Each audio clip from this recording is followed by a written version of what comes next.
Hello everybody, my name is TheTeenageWizard and welcome to my Guns of Icarus Online Engineer tutorial. In this tutorial we will be covering the 3 best tools to use as an engineer, what the role of an engineer is, and also how to be a good engineer. So let's get right into it. The first thing we're going to do is select the engineer class by clicking on the spanner icon and then by pressing on the character button.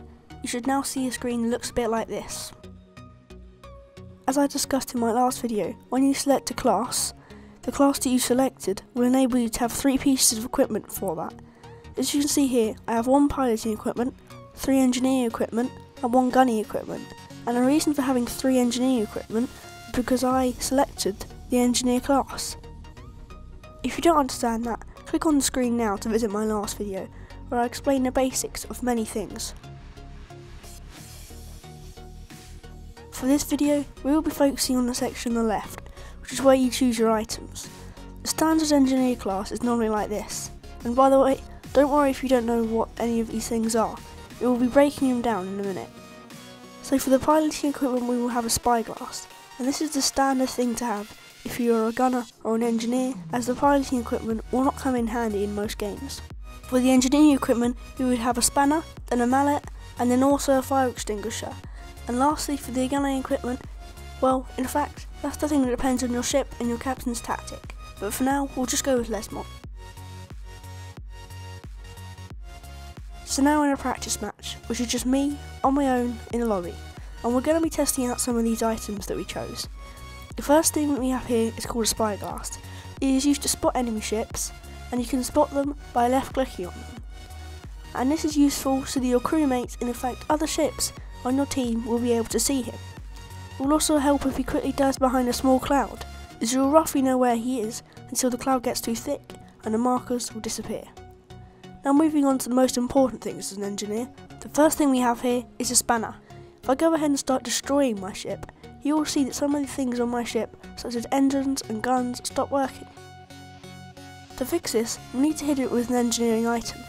For the class that I have here, it could either be a spanner or a mallet. If we test them out here, and by the way, we're trying to fill this red circle with the grey, and we can see that if I hit it with the mallet, it repairs a little bit, but if I hit it with the spanner, it does a much better job.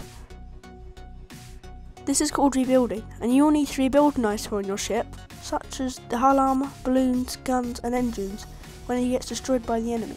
It will be happening a lot in battle. The second item here is called a mallet, and its job is to fix the item. As we saw earlier, it's not very good at rebuilding things. So what is it good at? Once we've rebuilt something, you'll be able to see a health bar. If the health bar is full, then it's fully repaired. If it is near to the left hand side of the bar, then it has low health and won't work properly. To fix this, we could try hitting it with a spanner, but as you can see, that does hardly anything to the health.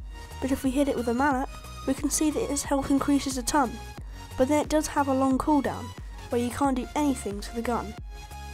The spanner doesn't have a very long cooldown, so if an item needs to be repaired a little bit, then the spanner will be a good choice.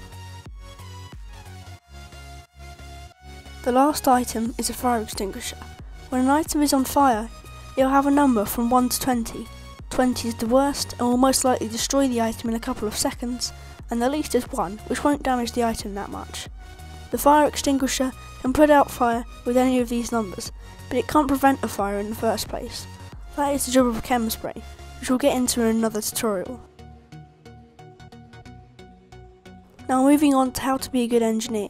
You need to know the importance of items around your ship, so that you don't repair an engine before repairing the hull armour. Here is my list of priority. The first thing to repair on your ship would be the hull armour, then the balloon, then the main gun, then the engines, and then the other guns. Most ships will have a main gun that the gunner is constantly on. Try to keep that always up and running. The hull armour protects your ship and stops you from dying, the balloon keeps you in the air, and then the engines allow you to turn and move forwards and backwards. Another few things that will make you a better engineer is to use the right items for the job. Use a spanner to rebuild and a mallet to fix. If the other engineers on your ship is going to hit something after the cooldown, don't wait with him.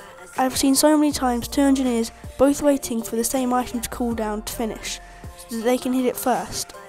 And the last tip I have is to make a routine. If you're the main engineer, your job will be to stay on the main deck and to normally fix the whole balloon and engines, unless you're on a Pyramidion, for reasons you'll get into in my Pyramidion tutorial later on. I think that brings an end to the video. If you think I've missed something, please leave it in the comments down below. Don't forget to check out my other videos in the Guns of Icarus Online Tutorials playlist, and don't forget to like and subscribe. I will see you all on my next video. Goodbye.